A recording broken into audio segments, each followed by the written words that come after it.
Bonjour à tous et bienvenue dans Super Docteur, le podcast des médecins généralistes qui redonne de la noblesse à notre métier. On nous a appris que la médecine, elle soigne. Moi, je pense que c'est faux. C'est pas la médecine qui soigne, c'est le médecin. Et aujourd'hui, je vais tenter de vous expliquer pourquoi. C'est un épisode un peu particulier, en solo, une réflexion personnelle, presque un carnet de bord que j'ai envie de partager avec vous. Parce que depuis des années, cette question m'obsède. Quelle médecine faut-il apprendre et pratiquer ?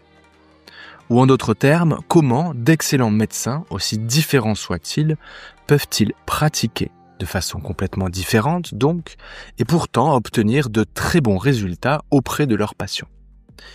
Dans cet épisode, je vais vous emmener dans 4 grandes parties pour essayer qu'on explore ensemble cette question. D'abord, on parlera de la manière dont nos préférences de médecins façonnent nos pratiques et nos résultats. Dans la première partie, sous ce titre provocateur, c'est le médecin qui soigne, pas la médecine. Puis je vais faire un petit détour vers ce que j'estime être un outil de choix pour mieux prendre soin de nous et nos patients, la médecine fonctionnelle. On va ensuite se permettre une petite parenthèse et je vais aborder dans une troisième partie la difficulté de sortir du cadre de la médecine allopathique qu'on a appris à la fac et d'avoir le courage d'être pionnier et de sortir du modèle standard du médecin généraliste. C'est parfois extrêmement difficile, il faut avoir beaucoup de courage. On va essayer d'explorer ça ensemble. Et pour finir, je vais vous confier, comme je l'ai fait précédemment, ce que j'ai appris dans ma formation de médecine fonctionnelle et que j'ai envie de vous partager comme un building public dans ma formation à l'Institute for Functional Medicine. Bref, un épisode plus personnel pour explorer ensemble ce qui fait, selon moi, le cœur de notre métier. Ce n'est pas la médecine qui soigne, c'est le médecin. On part directement dans la première partie, c'est le médecin qui soigne. Alors, pourquoi ce podcast ? Parce que, depuis plusieurs années, j'ai cette question qui m'obsède. Pourquoi autant d'excellents médecins, aussi différents soient-ils, avec des formations aussi différentes, ont-ils des résultats aussi importants, chacun dans leur domaine ? Je vous donne un exemple très concret. Vous avez d'un côté, par exemple, je vais prendre le docteur Philippe Imbert, que j'aime beaucoup, qui est un médecin hors pair à la formation ultra académique, professeur de médecine, professeur de dermatologie, professeur de médecine interne, etc., qui reçoit des patients du monde entier, qui reprend le dossier et qui résout des errances diagnostiques depuis plusieurs années. D'un autre côté, je vois des praticiens de médecine fonctionnelle, par exemple, qui ont une démarche qui est différente, qui, eux, vont plutôt faire des gros bilans biologiques, essayer de rechercher la cause profonde physiologique des maladies, peut-être prescrire des interventions non médicamenteuses et qui vont avoir d'excellents résultats. Et puis, par exemple, je vois aussi des gens qui font de la médecine chinoise, de l'acupuncture, des médecins qui se qualifient eux-mêmes d'intégratifs, qui font beaucoup de psychologie, beaucoup de bien-être, beaucoup de prévention, avec tout un tas d'arsenals thérapeutiques complètement différents, peut-être avec des plantes, des huiles essentielles, etc., et qui ont aussi des résultats exceptionnels. Alors, pourquoi ? Pourquoi autant d'outils différents amènent à des résultats aussi bons ? Eh bien, je pense qu'une de ces réponses, c'est la médecine personnalisée. C'est quoi la médecine personnalisée ? C'est la médecine qui prend du temps, qui nécessite une implication du soignant et une réflexion approfondie. Et en fait, j'en arrive à la conclusion que c'est pas l'outil qui est important, c'est celui qui le manie. Il n'y a pas qu'une seule façon de faire. Parce que déjà, les patients ne vont pas raconter la même histoire selon l'interlocuteur. Je vous donne un exemple.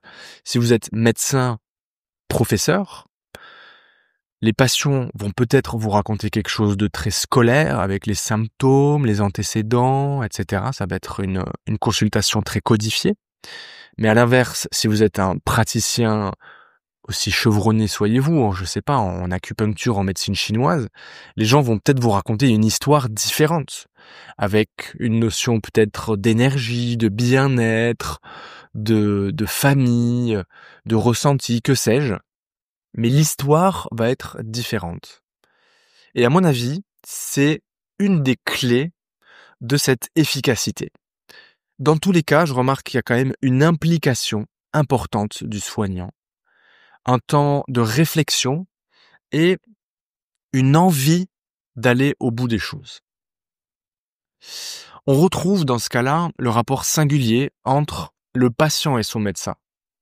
Et ça, c'est de l'evidence-based medicine qu'on a oublié, parce que l'evidence-based medicine, on a tous l'impression maintenant que c'est uniquement le résultat des grandes études, des grands essais thérapeutiques multicentriques, etc. Mais en fait, on a complètement oublié que dans la définition de base de l'EBM, il y avait la préférence du patient et du praticien qui rentrent en compte dans ce qu'on appelle l'evidence-based medicine. Et je pense qu'en prenant ce temps, avec cette volonté d'excellence avec nos patients, on revient à une définition tout à fait standard, mais qu'on a oubliée, du rapport singulier entre le patient et son médecin. Et c'est absolument passionnant et on a des résultats absolument incroyables à attendre de tout ça. Donc, en EBM, il y a des habitudes et des préférences du praticien. Et c'est là qu'on introduit ça tous. Et c'est là que c'est passionnant parce que si vous êtes un médecin, vous avez une patientèle qui vous correspond. Et moi, je vous invite à cultiver votre différence. Si vous êtes branché sur les herbes médicinales, c'est un domaine complètement sous-coté. Il faut que je fasse absolument un podcast là-dessus d'ailleurs. D'ailleurs, si vous avez des noms à me donner, dites-le moi en commentaire. Je suis très preneur, soit sous la vidéo YouTube, soit directement dans cette vidéo de podcast.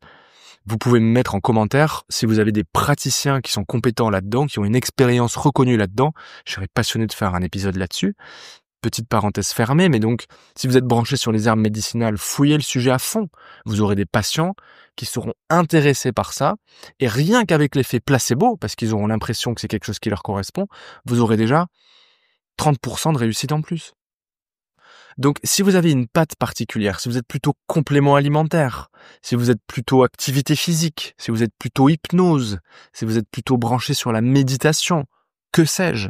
Ou alors si vous êtes un médicament tout à fait scolaire, tout à fait standard, et que vous avez une approche tout à fait evidence-based medicine et allopathique, faites-le, mais faites-le à fond avec les dernières études, et vous aurez des patients qui vous ressemblent, qui sont sensibles à la science et aux grands essais. Peut-être, je sais pas, des ingénieurs, des profs, etc. Donc, cultivez votre différence et surtout, fouillez-la à fond. C'est ça qui va faire votre singularité. Et évidemment, il faut toujours avoir une volonté d'excellence, de réflexion, d'aller au bout des choses et de vouloir soigner nos patients. Et donc, de tout ça découle une grande satisfaction, non seulement pour le médecin et son patient, et puis une relation privilégiée. Et encore une fois, j'en parle beaucoup en ce moment, mais c'est une des solutions pour apprivoiser l'intelligence artificielle qui arrive à grands pas, qui est déjà là. Une intelligence artificielle ne va pas avoir de spécificité, va pas avoir de subjectivité et d'intérêt particulier pour tel ou tel sujet. Je pense que vous avez compris ce que je veux dire. Et ça peut être une réponse de s'engager à fond dans la passion et dans la relation particulière entre un médecin et son patient. Donc, pour conclure par une petite phrase, cette première partie, c'est le médecin qui soigne et pas la médecine. Je vais vous citer cette petite phrase que j'ai vue dans ma formation. You are more than the medicine that you prescribe. C'est-à-dire que vous êtes beaucoup plus que votre médecine ou que les médicaments que vous prescrivez. Les patients vont vous voir pour votre singularité et je vous invite à la cultiver le plus possible et c'est ça qui va vous rendre un médecin exceptionnel. Avant de poursuivre cet épisode, je voulais prendre une minute pour vous parler d'une application médicale que j'ai découvert récemment et dont je voulais absolument vous parler, c'est Medistory.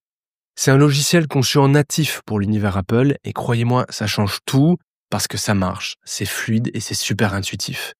Ce que je trouve notamment génial chez eux, c'est leur outil appelé Loki. C'est une IA vocale intégrée qui retranscrit automatiquement soit ce qu'on lui dicte, soit les propos qu'on a échangés avec son patient pendant la consultation. Et en fait, il les intègre directement dans le dossier patient et il propose même de générer des documents. Donc ici, et avec cette solution, on parle de gagner du temps sur la saisie pour recentrer notre consultation sur l'essentiel qui est quand même notre patient. C'est vraiment top, l'interface elle est épurée, elle est vraiment pensée pour s'adapter à la pratique du médecin et pas l'inverse.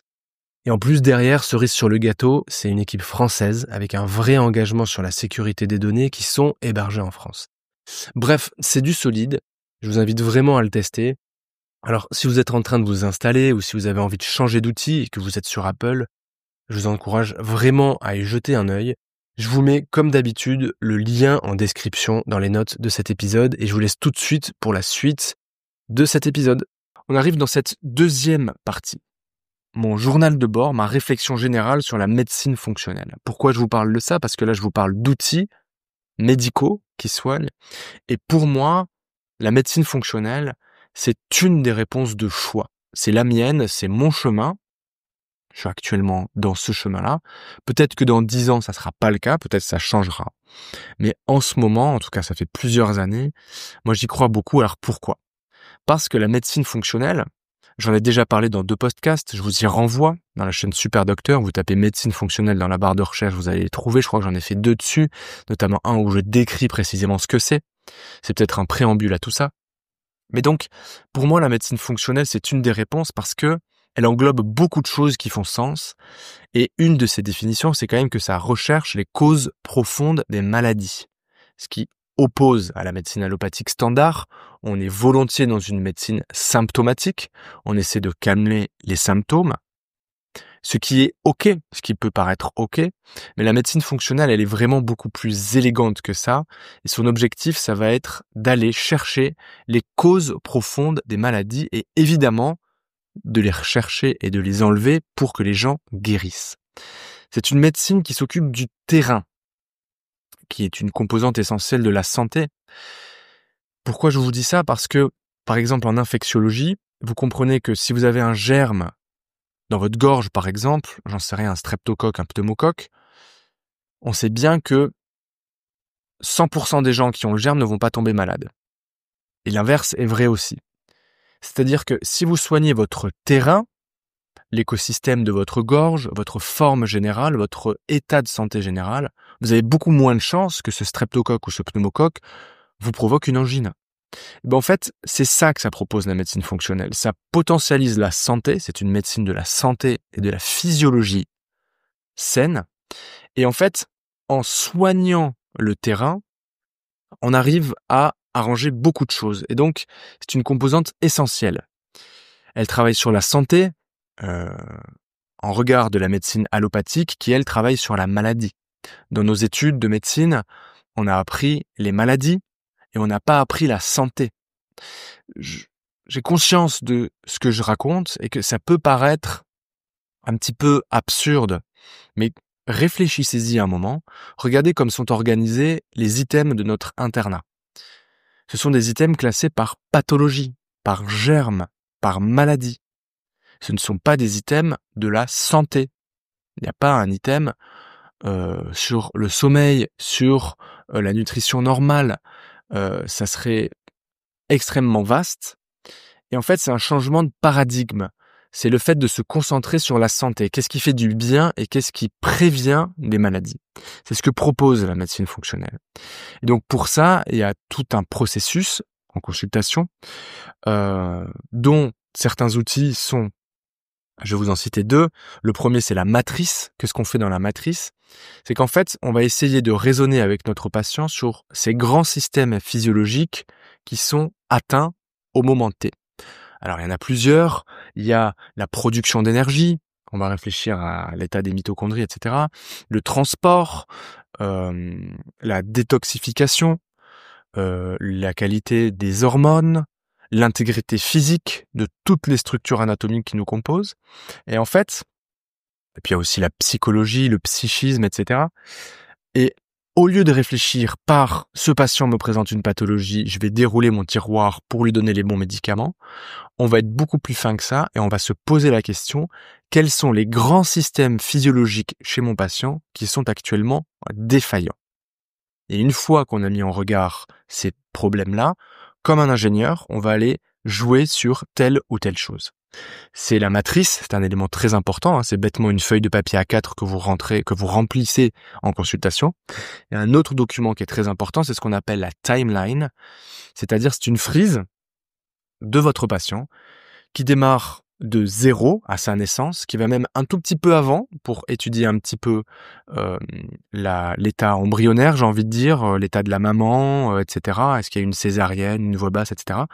Il y a la naissance, et après de 0 à l'âge de votre patient, sur cette frise, vous remplissez tous les grands événements de sa vie et tous les symptômes, les grands symptômes et toutes les grandes gènes qu'il a présentées. C'est absolument incroyable. Je me demande pourquoi on fait pas ça. Alors je le sais, c'est parce qu'on n'a pas le temps. Mais en fait, en faisant ça, vous vous rendez compte déjà d'un truc extraordinaire. C'est qu'en 10 minutes, vous vous rendez compte avec votre patient qu'en fait, son problème, il est apparu à 14 ans quand il a déménagé et que ses parents se sont séparés et qu'il a commencé à avoir un régime alimentaire différent, par exemple. Peut-être qu'il ne s'en est même jamais rendu compte. Donc c'est hyper puissant. Cet outil, cette timeline, ça permet de raconter avec son patient l'histoire qui est la sienne, avec ses antécédents, etc. Et donc, c'est un dialogue, c'est-à-dire que on lui raconte ce qu'on a compris de son histoire. Et le patient, il nous corrige en direct. Et donc, je pense que vous vous rendez compte à ce stade de la qualité de la relation qui est en train de se faire à ce moment-là. Quand on fait ça avec son patient, il se dit on ne m'a jamais pris en considération avec une telle importance. Parce qu'on vient rechercher jusqu'à ma naissance. Alors, ça peut paraître incroyable de faire ça, mais en fait, ça peut se faire relativement rapidement. On va pas détailler tous les petits symptômes, tous les petits mots, toutes les petites angines, etc.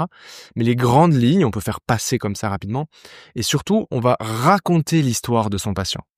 Et en fait, qu'est-ce qui va se passer? C'est qu'il va se dire, waouh, je me sens compris. Je sens que j'intéresse mon médecin et je sens qu'il m'a compris. Et bien déjà, vous débloquez un truc incroyable. C'est un pas vers la guérison, tout simplement. En fait, le fait de raconter l'histoire de votre patient, c'est du storytelling. Et les patients, ils sont jamais écoutés comme ça. On essaye de comprendre le profil de chaque patient pour essayer, à la fin, de comprendre un petit peu aussi qui il est et quels sont les outils qu'on va pouvoir employer avec lui pour lui faire du bien. Je vous donne un exemple. Si vous avez en face de vous une patiente plutôt New Age, 68 hard, très branchée, j'allais dire psychédélique, mais herbes, médecine douce, médecine naturelle, etc. Vous allez vous engager dans les interventions non médicamenteuses, ça va lui parler, lui prescrire des huiles, des herbes, de la méditation, etc.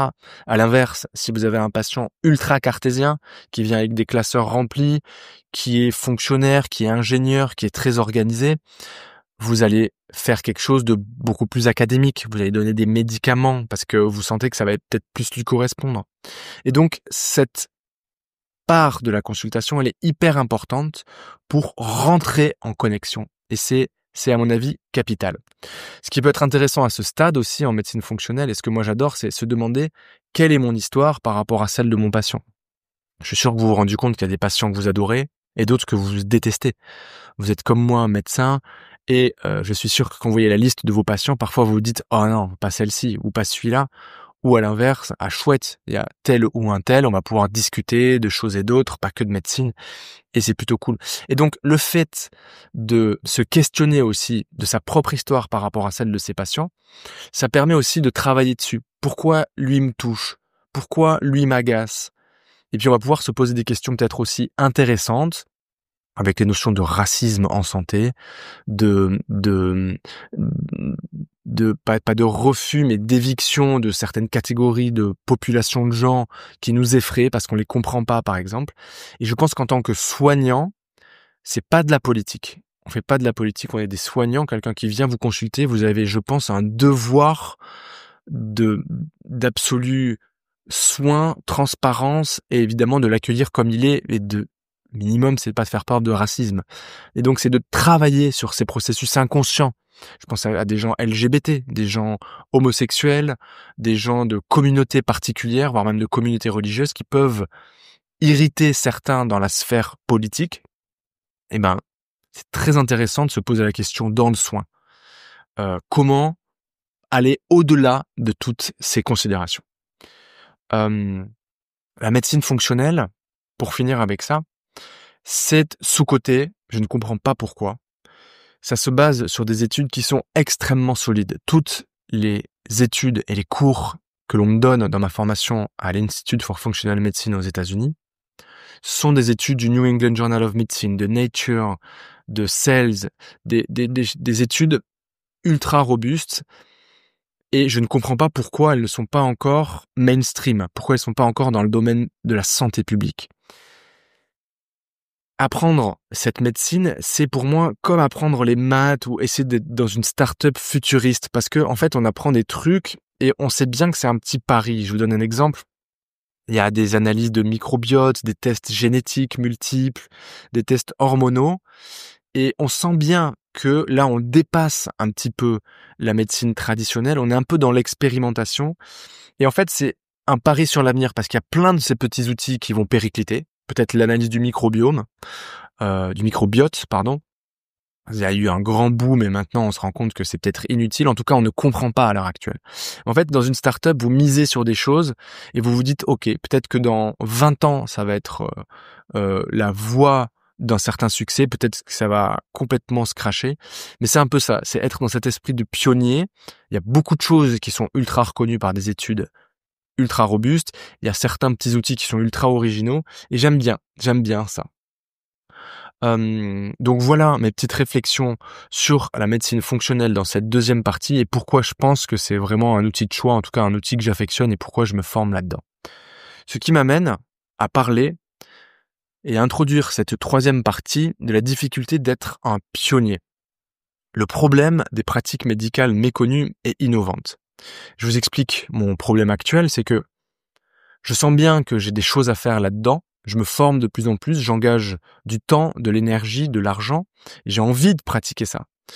Mais moi, je me heurte notamment au regard des autres, au regard de certains confrères qui comprennent pas ça. Et j'ai peur, véritablement, je manque de courage de pratiquer ça à l'heure actuelle, parce que je me dis que ça va être pas compris, pas bien compris, et que je vais me faire juger parce que c'est pas une médecine standard, c'est quelque chose qui sort du cadre des recos tout à fait standards. Et même si moi je suis sûr de mon coup, je me sens capable de convaincre mes patients, mais peut-être pas mes confrères et peut-être pas le conseil de l'ordre non plus. C'est une grande difficulté. Pour résumer, il y a beaucoup de pratiques qui sont innovantes, intéressantes pour les médecins et les patients. Je pense par exemple donc à la médecine fonctionnelle, ou à toutes les pratiques de médecine intégrative, à la médecine chinoise, etc. Mais il y a vraiment un décalage face aux confrères qui connaissent pas ces pratiques.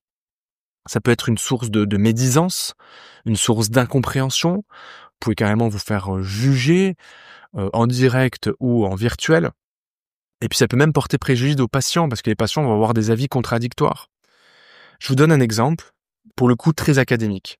Mon confrère et camarade que je salue, Philippe Imbert, encore lui, qui est un médecin hors pair, un médecin qui a aussi une part pas sombre, mais évidemment une part d'ombre, parce que il a fait face à plusieurs accusations, etc. Parce qu'en fait, il dépasse la médecine traditionnelle, il fait des diagnostics et il teste des thérapeutiques. Il se trouve que la grande majorité de ses patients sont ultra contents. Il le porte au nu. Je vous invite à lire son livre d'or, à regarder sa page Facebook. Si vous êtes un médecin et que vous avez autant d'avis dithyrambiques de vos patients, je pense que vous pouvez considérer que vous avez réussi votre vie. Il se trouve que lui, il va tellement loin, et comme un grand médecin, un grand scientifique, il en vient même à élaborer des idées sur l'origine des maladies, les associations, etc. Par exemple, il est très branché sur le gluten, sur l'inflammation digestive, on va en parler. Donc, il est amené, par exemple, à prescrire notamment des antiparasitaires, parce qu'il pense qu'il y a une dysbiose avec des parasites qui restent collés à la muqueuse intestinale, et que ça explique tout un tas de symptômes que l'on ne connaît pas, des symptômes même neurologiques, etc. On en parle dans un prochain podcast avec lui que je vous invite à écouter, il va être incroyable, au mois de septembre, octobre. Et donc, ce professeur de médecine, avec tous les diplômes académiques qu'il a, avec son CV incroyable. Son CV, il fait 2 pages. Il a été directeur de labo, il a des multiples compétences, il a été chef de service, etc. Et ben en fait, il se heurte à ses propres confrères qui, quand ils lisent ses courriers, disent à ses propres patients, mais attendez, c'est n'importe quoi. C'est pas une parasitose que vous avez pas d'IgE, par exemple, vous avez pas de polynucléaire éosinophile. Et donc, ils arrêtent même les traitements d'un tel professeur. Et donc, j'illustre ce cas d'école par une telle sommité pour vous rendre compte du fait que quand vous êtes un médecin beaucoup moins prestigieux comme moi, peut-être comme vous qui m'écoutez, à quel point ça peut être difficile d'aller contre le mainstream, contre la communauté établie qui parfois ne souhaite pas réfléchir un petit peu plus ou alors fait preuve parfois de mauvaise foi ou en tout cas d'un manque cruel de curiosité. Et donc c'est ça être pionnier. Moi, j'estime que les pionniers, c'est par exemple les gens qui font de la médecine chinoise, la médecine fonctionnelle, les gens qui font de la médecine intégrative, qui sortent un peu du cadre, qui font de l'hypnose, qui font de l'acupuncture, qui réfléchissent peut-être un peu hors du cadre, etc. Et c'est difficile d'être pionnier. Et j'aimerais bien avoir votre avis. Comment être pionnier? Comment assumer ce rôle? Comment se comporter vis-à-vis de ses confrères et du Conseil de l'Ordre? Parce que son rôle est de garantir une pratique équitable de la médecine et une pratique tout à fait standard, et il est tout à fait contre ce genre de pratique, et j'entends tout à fait qu'il y a des dérives. Je ne dis pas le contraire. Mais je suis très curieux d'avoir votre retour là-dessus. Dites-le moi en commentaire de la vidéo YouTube, en commentaire de ce podcast. Est-ce que vous pratiquez quelque chose qui sort un petit peu des radars? Comment vous le vivez? Quel est votre regard quel est le regard de vos confrères vis-à-vis de votre pratique? Est-ce que vous avez eu des conflits avec vos confrères ou même avec le Conseil de l'Ordre? En tout cas, je suis très curieux de vos retours là-dessus. Comment être pionnier? Comment sortir du cadre de la médecine générale standard à l'heure actuelle? Je ne sais pas. Mais c'est difficile. On va arriver dans cette 4e partie et qui est la dernière. C'est une espèce de journal de bord de mes apprentissages récents dans ma formation en médecine fonctionnelle. Donc, je vous en parle. Je fais une formation aux États-Unis qui est heureusement principalement en distanciel, à l'Institute for Functional Medicine. J'apprends des choses incroyables. Il y a plusieurs modules, je dois en faire 6 ou 7. Je me donne 2 à 3 ans pour faire ça. Et il se trouve qu'à chaque module que je fais, j'apprends vraiment des choses incroyables. Et je me demande à chaque fois, à chaque dizaine d'heures que je passe, comment ça se fait qu'on met pas ça en œuvre. Donc là, je vous fais un petit florilège. Je vais pas rentrer dans le détail parce que ça peut être très très deep, mais je vais vous dire un petit peu comme ça, pêle-mêle, tout ce que j'ai appris, que je trouve incroyable. Déjà, sur le changement, sur le fait de faire changer nos patients. Un truc incroyable, c'est qu'en fait, le changement, c'est pas tant l'acquisition de nouvelles idées, mais c'est surtout la transformation, voire l'abandon des anciennes. On a toujours envie de rajouter des choses, rajouter des couches et des couches de médicaments, de lignes d'ordonnance, d'examens complémentaires, etc. Mais dans un souci d'être économe, efficient, efficace, résilient, il peut être extrêmement intéressant de se demander que devrais-je plutôt arrêter chez mon patient? Ça peut être des médicaments, mais ça peut être aussi des habitudes. Tout simplement lui faire arrêter des sucres dans son café, lui faire arrêter certains comportements toxiques, certains aliments qui sont pas bons, des produits transformés, des bonbons, j'en sais rien. Et donc ça, c'est très intéressant, je trouve, se poser ça comme question. Qu'est-ce que je peux faire arrêter à mon patient plutôt que de lui rajouter quelque chose? C'est aussi lui demander qu'est-ce qu'il souhaite et lui proposer, dans une relation sur le long cours, un objectif atteignable. En fait, c'est une stratégie importée du marketing. On peut, et je vous incite à le faire, moi je le fais, c'est de proposer des objectifs à nos patients. Alors il y a un acronyme que j'aime bien, c'est l'acronyme SMART. C'est un objectif qui est spécifique, mesurable, actionnable, réaliste, et le T de timely, ça veut dire avec une durée. Par exemple, vous pouvez lui demander si ce qu'il souhaite les 3 prochains mois, c'est par exemple, c'est à lui de vous dire, il faut qu'il arrive à jouer avec ses patients sans douleur, il faut qu'il arrive à se remettre à la course à pied. Et donc, il faut que cet objectif que vous fixez avec votre patient, il soit spécifique, c'est-à-dire vraiment très clair et spécifique. Vous pouvez le marquer avec lui comme un contrat. Il faut qu'il soit mesurable. Il faut que vous ayez des indicateurs pour pouvoir le mesurer. Il ne faut pas que ça soit quelque chose de flou. Il faut qu'il soit actionnable et réaliste, c'est-à-dire qu'on ne va pas proposer un objectif impensable, trop ambitieux, mais quelque chose de réaliste dans la vie et dans la communauté de notre patient. Et que ça soit chiffré. Par exemple, on se donne pour dans 3 mois, pour dans 6 mois, pour dans 12 mois.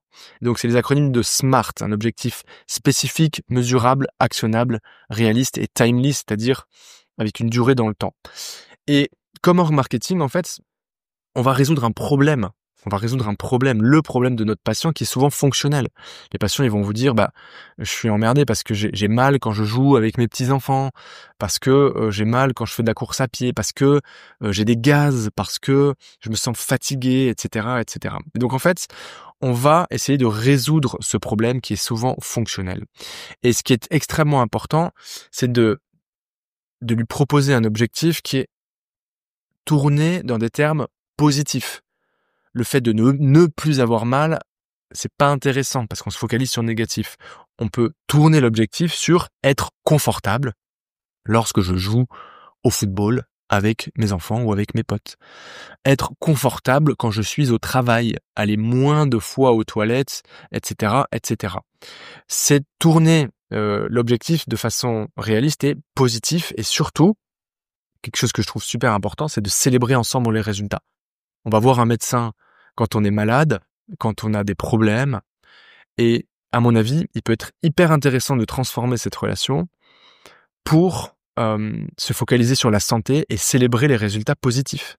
Avoir des checkpoints, des étapes comme ça, où on célèbre littéralement ensemble des bonnes nouvelles, des bons résultats.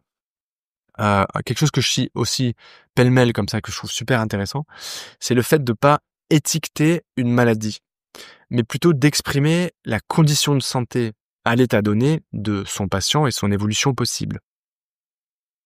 Ne pas l'enfermer dans un diagnostic, mais lui proposer un état actuel de sa maladie et des évolutions possibles selon les actions qu'on met en place et des choses qui vont être réalisées ou pas.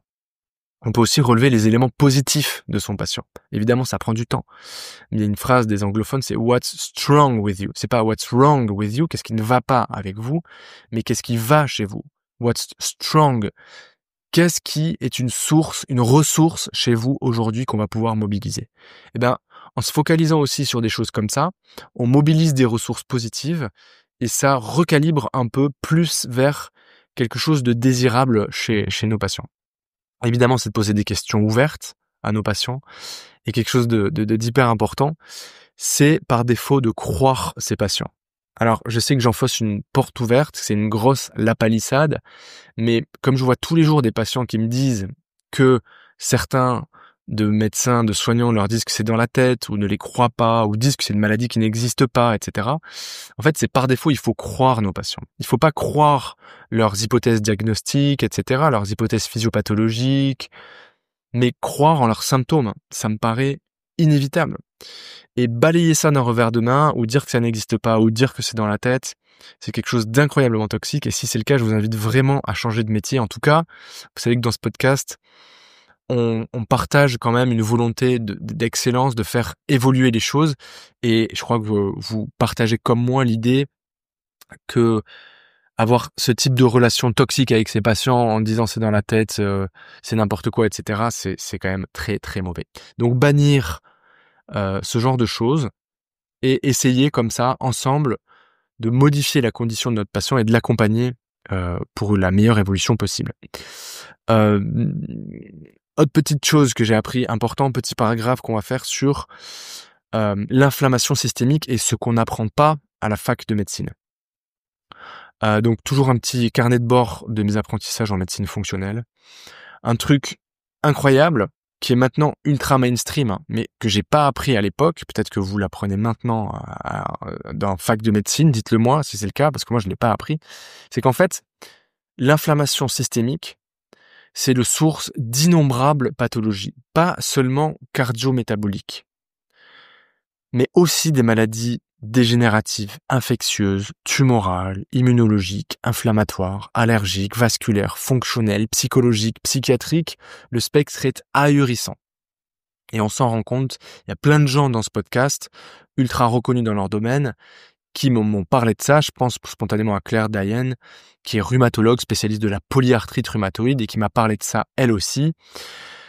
En fait, c'est que, pour résumer mon idée, qui n'est pas la mienne, c'est que le tube digestif peut être le siège d'une inflammation locale, notamment à cause du leaky gut, l'intestin poreux, c'est-à-dire les cellules de la barrière intestinale qui sont disjointes, et il y a plein de petites choses qui passent à travers la muqueuse et qui se retrouvent dans le sang. Il y a aussi la dysbiose, les anomalies de proportion et de rapport entre les différentes bactéries et la flore du microbiote qui peut être déséquilibrée, qui explique qu'il peut y avoir une inflammation locale dans le tube digestif. Et cette inflammation locale peut provoquer une inflammation systémique ou métabolique, source de nombreuses pathologies. Tout ça pour dire que le tube digestif est une cible privilégiée de la bonne santé. Et à n'importe quelle étape de vos patients, je vous invite à réfléchir à la bonne santé du tube digestif de vos patients. C'est quelque chose qu'on connaissait en médecine ayurvédique il y a des milliers d'années, que beaucoup de gens comprennent de façon spontanée, que beaucoup de médecine ancestrale ont compris, et maintenant, la science, les chercheurs du monde entier s'accordent, il n'y a plus d'avis alternatifs sur le sujet, que l'inflammation locale digestive peut être le siège d'une inflammation globale, systémique ou métabolique, et être la source d'innombrables pathologies. Donc c'est une source incroyable d'action thérapeutique. Donc cette inflammation locale du tube digestif, elle peut être due par plein de choses, la dysbiose, leaky gut, pourvoyée par des infections, par des toxiques qui passent dans le tube digestif évidemment, par certains médicaments, par certains aliments, etc. Et donc, il y a de multiples choses pour soulager l'inflammation du tube digestif. Il y a plein de choses, il y a plein d'aliments qu'on peut manger. Et il y a toute une branche maintenant que je trouve passionnante et que j'avais envie de vous partager, mais je vais vous en dire 2 mots, ce qu'on appelle la phytogénomique, c'est-à-dire c'est carrément des aliments qui vont pouvoir influencer l'activation de gènes par des voies de signalisation et diminuer l'inflammation locale et diminuer l'inflammation systémique. Tout ce qu'on mange, c'est de l'information. Rien n'est gratuit dans la vie. Tout ce qu'on mange va activer des voies spécifiques dans votre tube digestif. Et le fait de se rendre compte de ça, c'est extrêmement puissant parce que vous vous rendez compte que, effectivement, occasionnellement, on peut se permettre ce qu'on appelle un cheat meal, c'est-à-dire des produits de basse qualité, des fast-food, des produits ultra transformés, etc. Mais il faut que ça soit hyper rare. Et le fait de savoir ça, c'est qu'on se rend compte à quel point ça a des conséquences directes. Tout ce que vous passez à travers votre bouche, solide, liquide, c'est de l'information et ça va avoir une conséquence locale et systémique. Et ça se mesure directement à travers la HSCRP.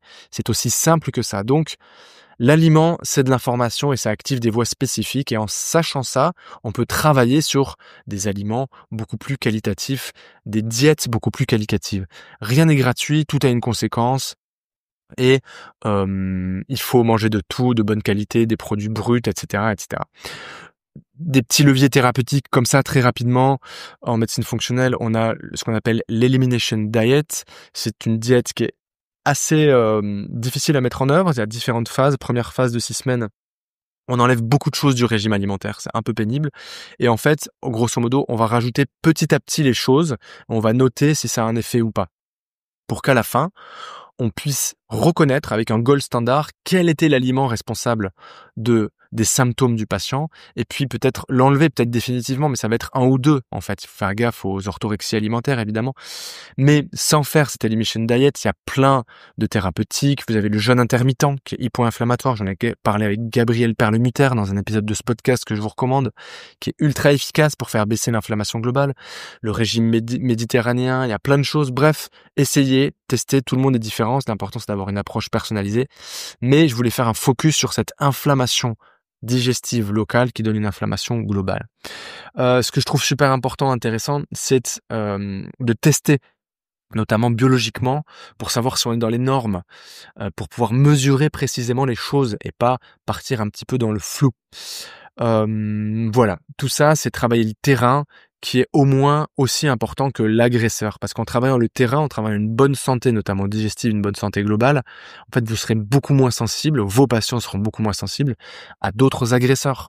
Vous serez beaucoup moins sensible aux viroses hivernales, etc., etc. Donc, c'est vraiment très, très élégant. Je vous parle beaucoup de médecine fonctionnelle, mon petit carnet de bord, adopter le changement à nos patients, on vient de le voir. L'inflammation systémique, on vient de le voir. Un petit mot super intéressant que je trouve super intéressant sur le concept d'homéostasie et pourquoi c'est intéressant. Hem, c'est un concept que j'adore. L'homéostasie, vous savez, c'est la stabilisation, le réglage chez les organismes vivants de certaines caractéristiques biologiques, la pression artérielle, la température, etc., etc. On a appris ça. Bon, on a appris qu'une dérégulation de l'homéostasie, c'était la pathologie. En fait, entre les deux, il y a vraiment une nuance qui est ultra intéressante. Il y a des questions à se poser. Il y a déjà le terme allostasis, donc je pense que c'est l'allostase en français, c'est ce qui maintient l'homéostasie. C'est le coût de l'homéostasie. Et donc du coup, il y a un terme introduit qui est hyper important, c'est la charge allostasique. C'est-à-dire, c'est le coût de l'homéostasie, ce que ça coûte. C'est-à-dire, tous les mécanismes que le corps met en œuvre pour maintenir l'homéostasie. Mais tous ces mécanismes, ça coûte de l'énergie. C'est la sueur et ce sont les larmes. Et c'est-à-dire que toute cette énergie qu'on consomme, qui nous permet de nous maintenir à flot, ça passe inaperçu un certain temps, mais en fait, ça finit par parler, parce qu'on finit par s'user.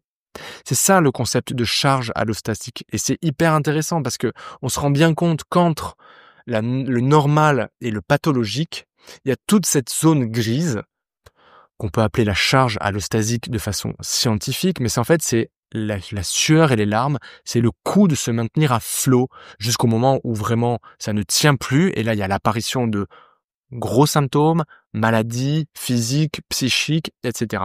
Et j'ai une image de ça que j'adore, c'est l'exemple du canard que vous voyez flotter comme ça sur l'eau, qui en fait dessous se débat incroyablement, ne serait-ce que pour se maintenir à la surface et avancer. Et donc, ce qui est ultra élégant, c'est de s'intéresser à ce coût-là et essayer de baisser les coûts énergétiques pour se maintenir à flot. Et donc, c'est travailler sur la santé, sur plein de choses. La médecine fonctionnelle en parle beaucoup. Moi, je trouve ça passionnant. Dernier petit mot, peut-être sur les hormones avant de conclure. C'est tout un module que j'ai fait sur les hormones. Encore une fois, je vais juste faire un truc très rapidos pour vous donner un apprentissage comme ça à prendre en snack et pas rentrer dans le détail parce que ça serait beaucoup trop long. Mais on a appris à la fac que les hormones, c'était soit normal, soit pathologique. On a un module, enfin un item par exemple, insuffisance surrénale aiguë, insuffisance surrénale chronique, mais on n'a pas d'item sur la surrénale qui fatigue, en gros. Mais en fait, la surrénale fatigue souvent. Et comment on la reconnaît?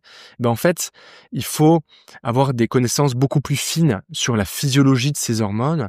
Et donc, en connaissant la mode de production, de transport, de sensibilité de ces hormones, la détoxification, on peut jouer sur cette fameuse charge allostatique et éviter que nos glandes littéralement se fatiguent. Je suis navré, c'est un nom qui est très peu scientifique, mais c'est littéralement ça. C'est qu'avant de passer en insuffisance, il y a toute une zone grise qui peut être super intéressante dans le système hormonal. Et ça s'apprend, ça s'étudie. Moi, j'ai fait un module là-dessus et je trouve ça passionnant. Voilà, je vous invite à découvrir ça si ça vous plaît. Moi, ça m'a passionné. Voilà, je vais conclure. J'espère ne pas avoir été trop long. Voilà ce que je voulais partager, mes chers confrères, mes chers consoeurs, avec vous aujourd'hui. Si je devais résumer, je dirais que la médecine, ce sont des outils. Ce sont des protocoles, des recommandations, des molécules, et chacun a une pratique différente. Je vous invite évidemment à avoir la meilleure pratique possible, et ces outils, ils ne prennent vie que dans la rencontre entre un médecin et un patient.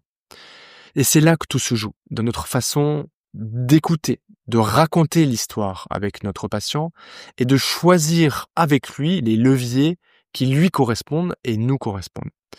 Ce n'est pas la médecine qui soigne, c'est le médecin, j'en suis convaincu. Alors à chacun de trouver sa manière de soigner, de rester exigeant, scientifique, mais aussi profondément humain. Parce qu'un patient ne se souvient pas seulement d'une prescription, il se souvient surtout d'une rencontre.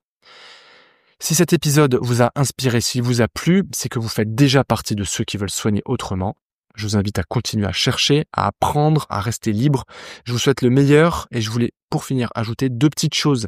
À partir de septembre, j'ai décidé, comme vous savez que je gagne de l'argent avec ce podcast, de faire un don de 10% de tous les revenus de ce podcast vers une association médicale. J'ai choisi cette année la NPIS, la Non-Pharmacological Intervention Society. C'est une société internationale qui promeut l'étude et l'application des interventions non médicamenteuses. J'ai reçu son président Grégory Nino, le podcast va être publié, ou peut-être a déjà été publié. Et donc je suis ravi de vous annoncer qu'en fait, quand vous m'aidez en cliquant sur les partenaires, les sponsors que je vous propose et que je choisis avec choix toujours et attention dans ce podcast, et ben en fait, sachez qu'il y a une part de ces revenus qui vont dans un projet vertueux qui, je pense, nous défendons dans cette honorable communauté. Je vous remercie beaucoup. Je vous invite à vous abonner à ce podcast parce que vous êtes beaucoup à écouter ce podcast, à ne pas être abonné. Donc, pour ne rater aucun épisode, activez la cloche sur YouTube ou abonnez-vous sur vos plateformes. Je vous invite à m'écrire directement en commentaire YouTube ou sur le podcast sur les plateformes audio pour que je traite les sujets de votre choix pour correspondre toujours plus à votre demande. Quelles sont vos problématiques actuelles? Dites-le moi, comme ça on en traite, on invite un invité de référence et on en parle. Et évidemment, abonnez-vous à la newsletter du podcast. Les notes sont sous cet épisode. Je vous souhaite le meilleur. À bientôt. Portez-vous bien.